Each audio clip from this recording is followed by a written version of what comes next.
Hi guys, so it's me again, your ate new Jaja, no edit, no filter, just me. So for today's vlog, this vlog is about mga pangarap, pursuing your dreams and goals. Kung nandito ka, for sure interesado ka. Gusto lang naman kita ma-influence na i-pursue mo yung dreams mo kung nagda-doubt ka pa sa sarili mo. So by the way, don't forget to subscribe. And guys, so ayan, nakita nyo na may title. Take risks and you will see that God will help you to your dreams. So ikaw ba, risk taker ka? Kung meron kang pangarap, if you have dreams to need to come true, you have to be a risk taker. Kung risk taker ka, this dreams is for you. Kahit gaano pa kalaki ang dreams mo, kahit gaano pa ka-imposible, mangyayari yon. Basta risk taker ka, matapang ka, and you have a you are dedicated and you are pursuing very hard, you are pursuing your dreams and don't you ever give up. Kasi guys, kapag risk taker ka, alam mo yun, wala kang kinakatakutan. Yes, pwedeng mag-failed, at least may matututunan ka. Pwedeng magkamali, at least may makukuha kang lesson. 'Di ba? Ang payo ko sa'yo, be a risk taker. Iilan lang tao ang nagri-risk pagdating sa mga pangarap kasi takot sila na baka ganito, baka hindi ko kaya, baka hindi ko naman maabot yan, napaka-imposible naman yan. Yes, marami tayong maririnig na ganon. But then, you don't know. Nothing is impossible with God. Okay? Lagi niyo yan tandaan. And guys, kasi we only live once. You only live once. So, do what makes you happy. Okay?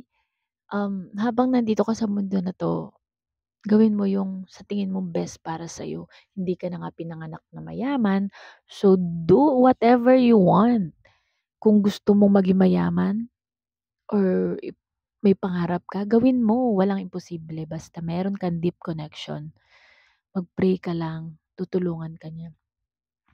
Be a risk taker. Kapag nag-risk ka, for example, nagwo-work ako bilang OFW, nag-iipon. So, magre-risk ako, magbi-business. We don't know what will happen in the future. Malulugi ba or hindi ba kakayanin? Babalik ka ba ulit magtrabaho? Babalik ka ba ulit bilang OFW? We don't know. Pero magte-take ng risk. We need to take risk. Hindi dahil gusto ko, magte-take ako ng risk kasi may tiwala ako sa kanya. Nagtitiwala ako sa kanya na hindi niya ako pababayaan. Yung ganong faith, yung ganong tiwala is, hindi ko alam kung saan galing yun, but then, I believe. And you will find out here in your heart. Makikita at mararamdaman yun sa puso nyo. Na hindi ka niya pababayaan kasi nagawa niya na yun dati. Ewan ko, naiiyak ako ngayon, pero na-feel ko na yun dati na nag-take ako na risk. Araw-araw ko siyang ginagawa yung business na yun. And I feel so alive. Na feeling ko okay lang ako, na hindi ako mauubusan ng blessing, ganyan. But then ang dami kasing dumadating na pagsubok na talagang pipigil sa'yo. But then, like what I said, don't you ever give up for your dreams, okay? Kaya mo yan. Lagi mo lang isipin na nandiyan si God sa'yo. Through Jesus Christ, andyan siya, mag-pray ka, tutulungan ka niya at huwag ka matakot.